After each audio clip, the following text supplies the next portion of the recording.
Baby girl gang. Ow.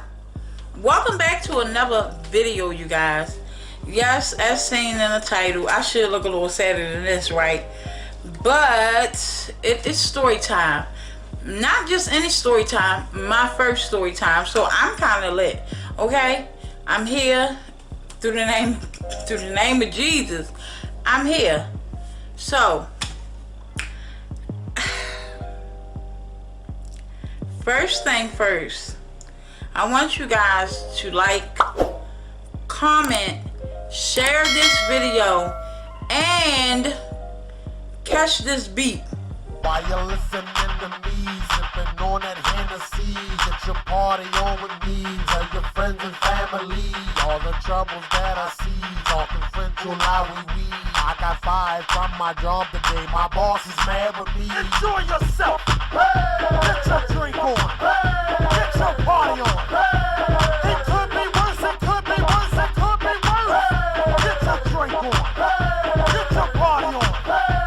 What could be? Y'all like that, didn't y'all? I know. It's slick. I gotta put my little flavor on it, okay? Okay? Alright, so let's get into this video. I was 16 years old when I almost lost my life. I mean, literally, I wouldn't have been here, you know? Y'all, excuse my hair. I got aquatic therapy tomorrow and Friday. I was going to take it out, but I didn't. It's flyaways everywhere. Anywho, I almost lost my life. Like, I wouldn't have been here, okay? So, how I almost lost my life. I had, I guess you could say, a toothache, or yeah, something dealing with my tooth. It's on the left side. And basically my tooth got infected, and my caretaker at the time, when I was 16, I was living with a caretaker, like foster care or whatever, or kinship care, whatever you want to call it. But my caretaker would not take me to the dentist. Like, I was in excruciating pain all the time, every time, like, literally excruciating pain all the time. I'm pretty sure all of you guys know about toothaches, but I was also going to high school, so it's like, and working at Burger King. So after a while, my tooth got infected, and it created this big abscess right here. So of course you see cheeks, but just imagine, number one, me being smaller, way smaller.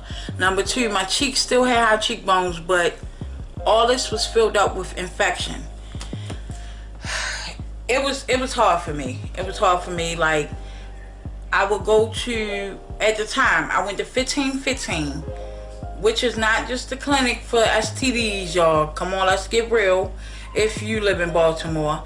But it also had a dentist part. And basically the dentist told me that you have to get an adult just to come up here the first visit, sign you in, sign some papers. After that, you can come by yourself. You know, you can get your treatment, get the antibiotics. They couldn't do nothing for me without an adult consent. My caretaker, she was like, I ain't got time to take off for a little bitch like you. I'm gonna find somebody. Like, I just wasn't important enough for her. You get what I'm saying? To take off. So she sent my sister with me, and at the time, God rest her soul, my sister went up there, but she didn't properly have, excuse me guys, it's something in my eye. She didn't oh snap. She didn't properly have the information for me, so they kind of knew that something was up. Like, okay, you're not, you know, her parent, or you're not her caretaker. You need to get the caretaker to come up here. So that was an epic fail. BCs became my best friends. They really did at the time. It's like she wouldn't take me to the dentist. She wouldn't take me to any dentist, any doctors. she would just buy me BCs, and I would be drugged up or BCs, anything to stop the pain, okay? Another thing, one of my embarrassing moments was while I was at Burger King, and of course I had my wrap and I had my little visor on, and I'm trying to hide the fact that my face is swollen. My co-workers and them wouldn't really say nothing to me. They asked me, it was it, but they didn't make me feel bad. However, yeah, I was a cashier, and the guy, I took his order and everything, and then he said to me, like, you know your face swollen, right? And I just like put my head down in embarrassment. It was embarrassing to me, like, of course I know, but it's nothing I can do. Alright, so moving on. It gets to a point where every time I go to sleep, it starts growing and growing. And I'm going to say this. The house that I was living in, my caretaker had to work. Everybody else was leaving the house. And she busted in the room and like, is you going to stay here or you going to go to my mother's house? And I'm like, I'm going to go to your mother's house. But I will say this. If I did not go to her mother's house, I would have died in that house. I would have. And I only say this because once I got to her her mother's house, every time I like take a BC, like I said, they became my best friend. Take a BC, it would put me back to sleep. But then every time I wake up and she calls me in the living room or something or check on me, it's like it was getting bigger and bigger. And she like had to basically cuss out her daughter and say, get this girl to the emergency room right now. Like, it's swollen, it's getting bigger. So I say, thank you for getting on your daughter's butt to take me to the emergency room. As I'm in the emergency room, I had a face mask on. Before this whole COVID thing, this is a long time ago. But I had a face mask on because I didn't want people, I was embarrassed, I was ashamed. It didn't feel right, you know what I mean? Like, yeah, all this was swollen. So I didn't feel pretty, I didn't feel like my best. But I had a face mask on. As we sitting there waiting, it's like I started going through moments where I was gasping for air, and I kept getting up and going to the bathroom, and I'm in there and I'm praying and I'm like, Lord, please just let me make it, just let me make it, let me breathe, I can't breathe. So I come out the bathroom and I'm like that, and the lady said, come in, Miss Dorsey. And I'm like, and the lady like, come in for a second, take your mask off. And when I took it off, she jumped back like, oh my gosh, why you had that mask on all this time? We could have been got you back there. So they immediately called someone to come get me. As I'm going back, it was a doctor. He's wheeling me back there. They rushing me. I was at University of Maryland too. They also saved me my life. So I say thank you to University of Maryland because I went through a whole journey, like really.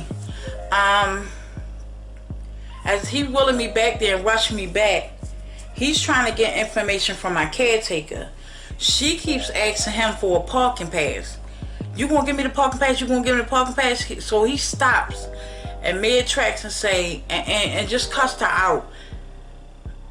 This girl about to die. You sitting here worried about an effing parking pass, this and that. Called her unfit mother, etc., etc. I mean, I've never seen a doctor really go off, but on how severe it was and like how I was gasping for air, he went off, okay? He teed off on her. So I'm like this in a wheelchair, just give her a parking pass. Like, just give it to her, you feel me? So y'all can do what y'all do.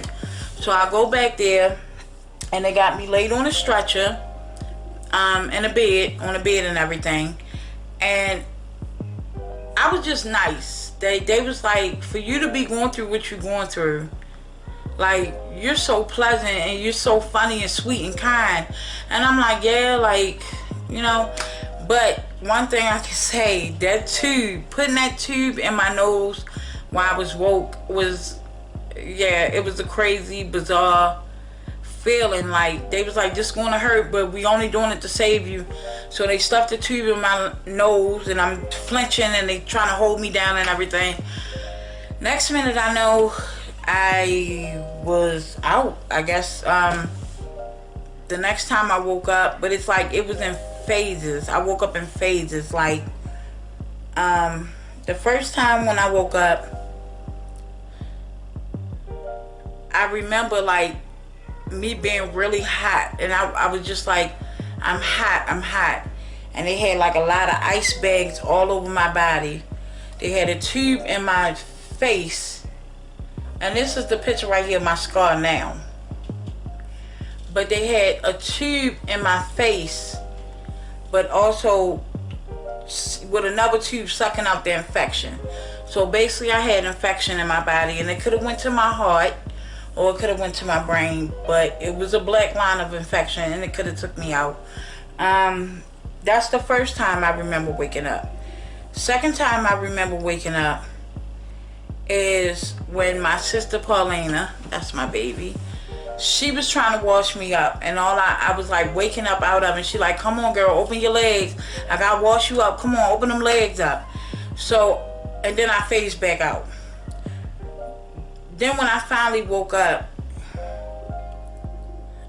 I was asking, no, that was the third phase. Was I woke up and it was a clipboard there. I still got my blanket that they gave me, a knitted blanket, but I couldn't talk at all. And I just kept writing like, where's everybody at? I'm asking, where's everybody at? Where's my caretaker? Where's my sister? Where's my family? And they like, oh, they just left, or they're coming up here later. You know, you're gonna be fine. But through the grace of God, you guys, I honestly believe that I'm here for a purpose. I kind of figured out what some of my purpose is, but I know God is just going to order my steps, and I know he's going to use me the way he want to use me. And I say this because he saved me. Now, when I finally woke up from being in a coma for 5 days, and then once I get up, in between those 3 phases, I couldn't talk, to getting up, it was like the middle of the night, and I had to use the bathroom so bad. Mind you, I haven't been out the bed like the whole time I've been there. You know what I mean? So the nurse, I called the nurse and was like, I gotta use the bathroom. And the nurse was like, oh, you gotta wait. They doing a shift change. You gotta wait. I think it might have been like an hour that I waited to use the bathroom. But they about to do a shift change. You can go on a bedpan, and like me being stubborn, like, no, I'm still here. I'm still able. I'm still, you know, I can walk. Like, I want to use the bathroom. I want to get up and use the bathroom. So I waited to use the bathroom.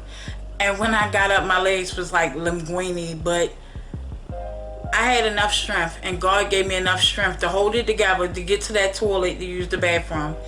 And then right after that, I was just like, they had me in like PICU or something like that, PICU unit. So it was like right after I used the bathroom, I was up eating breakfast, playing the video games, and the doctor came in there like,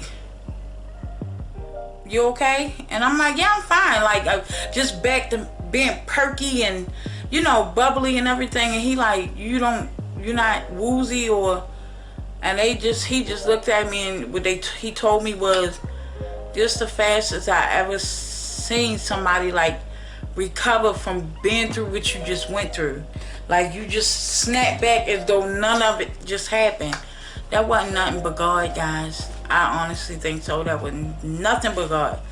So yeah, it is a God out here. He is real.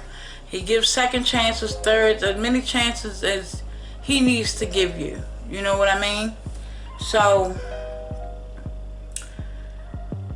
I bounced back. All my friends and classmates and everything, like, they heard about the tragic news, and when I got finished, I had like the teeniest scar and everything. So it's like, You know what I mean? I was able to graduate from high school. That's my senior picture right there. I know I'm cute, right? Yeah, she cute. But through the grace of God, I was able to graduate high school because when I was out, a lot of my teachers and my classmates was giving me the work so I can catch up. You get what I'm saying? While I was out and fully recovering and everything, I didn't have to like do a class over or anything like that. Thank you, Jesus. What else? And it healed up pretty nicely. Like, I know some people, I've seen another woman, and it's kind of bizarre that right before my accident, I seen a woman who had a scar on the left side of her face just like this, and she said it was from a toothache, or a tooth problem, but majority of her jaw was decayed in, like sucked in. So I don't know how bad it was, and it's like right after I seen her, never talked about her, but I was like, wow, that's crazy. Like, that's what happened to your jaw. She told me her story, and then right after that, I went through my own story or my own journey with me having an abscess, almost dying. So it's like, that was bizarre. That was crazy. But I thank God my face is smooth and I got this little scar. And a lot of people be like, when they hear my story, they be like, oh, I thought it was from a fight. Like you got into a fight, somebody try to kill you. No, I'm a lover, not a fighter. I fight when I have to. Remember that. So you guys, I just want you parents out there to know, take care of your children. You get what I'm saying? Like, I don't care if you're a caretaker, foster parent, a kinship care, which is like a relative taking care of somebody, one of your family members' kids, your own kids. Take care of your kids. Like, they live through you, you live through them. You get what I'm saying? Take care of your kids. Make sure they're good. Make sure they have to get in these doctor's appointments. Because one thing, as a black community, we always talk about, oh, it's not a lot of health care for black people, or they trying to kill us off. Make sure you're not part of that problem of trying to kill us off. Take your kids to the doctors. Take yourself to the doctors. Make sure you're good. You get what I'm saying? Two last things before I go. Number one, it's this dope channel, and I want you guys to go check him out. Top Buckets with a Z at the end. Make sure y'all go head over to his page. Check him out. Like his channel. Comment on his channel. Share his channel. Subscribe to his channel. Okay? Make sure you guys subscribe.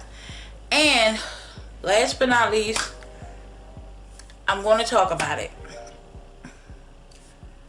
I'm kind of still stuck in disbelief about Chadwick Boseman passing away August 28th, Friday.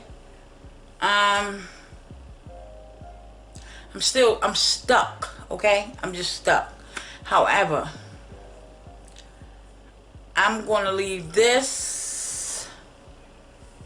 for him as my tribute. And I hope you guys like it. And remember to love yourself while loving others. Be kind to each other. There's no need to hate. No hate. Subscribe to these good vibes. Love you guys. Peace.